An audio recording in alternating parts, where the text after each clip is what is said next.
जय श्री कृष्णा। नमस्कार दोस्तों, मेरे YouTube चैनल पे आप सभी का बहुत बहुत स्वागत है। तो कृष्ण जन्माष्टमी के बाद जब आप पूजा कर लेंगे, पूजा करने के बाद हमें चौकी में जो सामान है उसे कब उठाना है और कौन से सामान का क्या करना है।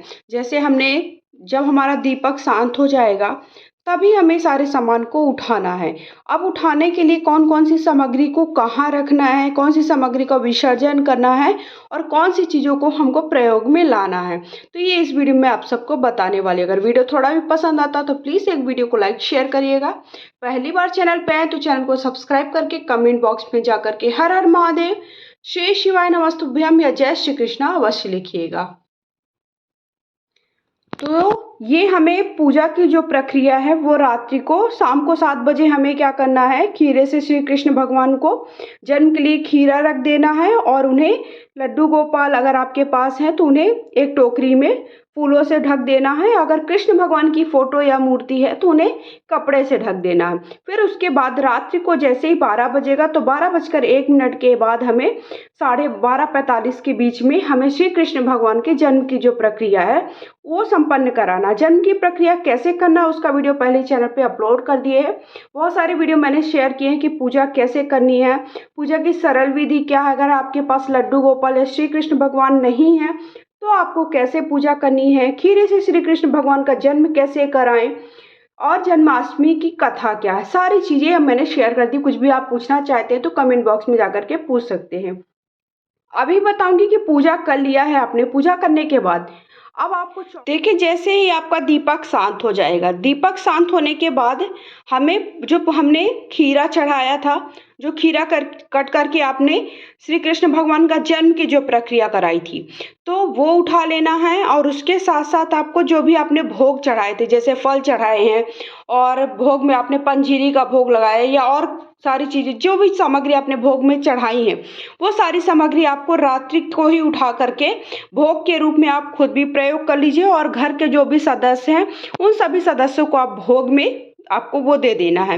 साथ ही साथ आप प्रसाद के रूप में जो भी अगर आप आस पड़ोस में भी प्रसाद वगैरह वितरित करते हैं तो उन्हें भी आप प्रसाद के स्वरूप में ये जो भी भोग चढ़ाया है वो दे देना है। जो तुलसी है, तुलसी आपको खा लेनी है और बहुत ज़्यादा मात्रा में अगर तुलसी है तो आप तुलसी आपने जहाँ पर भी आपका गमला है वहाँ पर भी आप रख सकते हैं। उसके बाद जो आपने देखिए एक लोटे में जल भर के रखा था, अगर आपने कलश बनाया है या फिर एक लोटे में जल भर के देखिए इस तरह से रखा है, उसे क्या करना है, आप चाहे तो देखिए रात को चंद्र भगवान को अर्घ्य दे सकते हैं या फिर आप रात को ये प्रोसेस नहीं करते हैं तो आपको क्या करना है, सुबह के वक्त आप इसे रखे रहने दीजिए। आप पूजा स्थल में उठा करके रख दीजिए इसे। सुबह के वक्त जब भी आप सुबह उठिएगा, जब आप नहा धोकर स्नान वगैरह से निवृत्त हो जाइएगा, उसके बाद आपको ये क्या करना है, इस लोटे वाले जल को सूर्य भगवान को अर्घ्य दे देना है। तो ये आपकी प्रोसेस हो गई। हमें जो हमने जल रखा था उसका क्या करना है। उसके बाद भोग, तो सारे भोग को आपको उठा करके खुद प्रयोग में ला लेना है।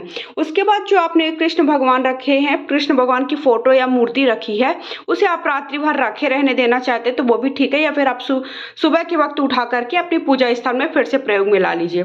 लड्डू गोपाल हैं उन्हें भी आप अपने पूजा घर में रख लीजिए, रात भर ऐसे चौकी में रखे रहने दीजिए। जो हमारी बांसुरी है और मोर का पंख है वो पूजा स्थल में फिर से वापस रख देना है। कृष्ण जन्माष्टमी की कथा की किताब को भी हम फिर से प्रयोग में लाएंगे। जो हमारे इस तरह से देखिए आपके पास जो भी आपने गणेश जी रखे थे, लक्ष्मी गणेश रखे या फिर गणेश भगवान रखे हैं, उन्हें भी आप पूजा स्थल में फिर से वापस प्रयोग में ला लेंगे। जनेऊ घर में किसी भी सदस्य को पहनने के लिए दे सकते हैं।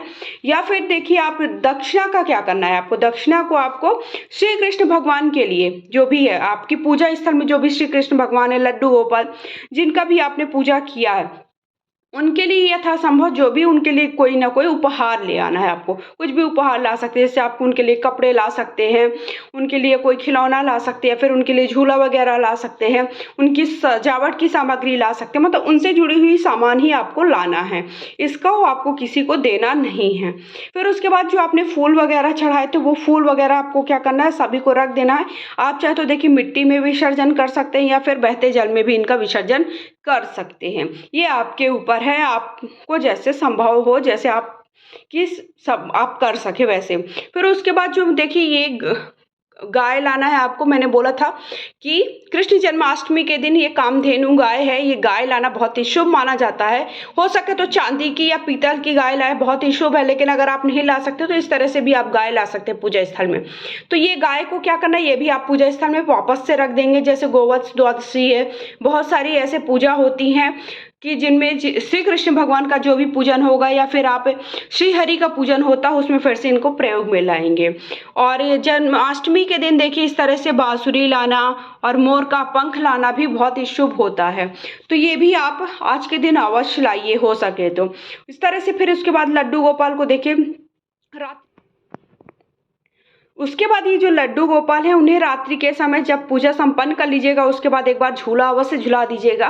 फिर उसके बाद उन्हें आप पूजा स्थल में फिर से वापस रख दीजिएगा। जो आपने कपड़ा बिछाया है उसका जो आपने बलून वगैरह लगाए थे वो लगे रहने दीजिए, कुछ टाइम के बाद वैसे भी फूट जाएंगे। उसके बाद जो आपने कपड़ा बिछाया था जिस पर श्री कृष्ण भगवान की फोटो या मूर्ति रखी, तो जो चौकी पे हमने कपड़ा बिछाया था उसे हमें क्या करेंगे, फिर से धुल कर के प्रयोग में ला लेंगे।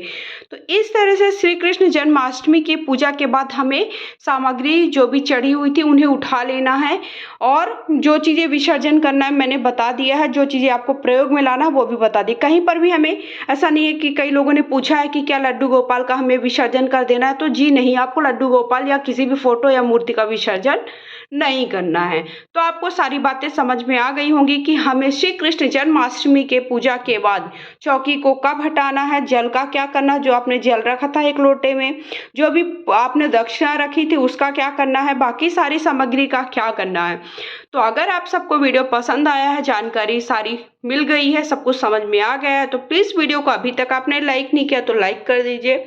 कमेंट बॉक्स में जाकर के हर हर महादेव, श्री शिवाय नमस्तुभ्याम या जय श्री कृष्णा लिख सकते हैं, जो भी आपको पसंद है। वीडियो को सबके साथ शेयर करिए। पहली बार चैनल पे आए तो चैनल को सब्सक्राइब करना बिल्कुल भी ना भूलिएगा। इस चैनल पे आपको पूजा पाठ से जुड़ी हुई सारी जानकारी मिलती रहेगी। महिलाएं कैसे प्रतिदिन का पूजन करती हैं, किन नियमों का पालन करती। बोलिए जय श्री कृष्णा, हर हर महादेव।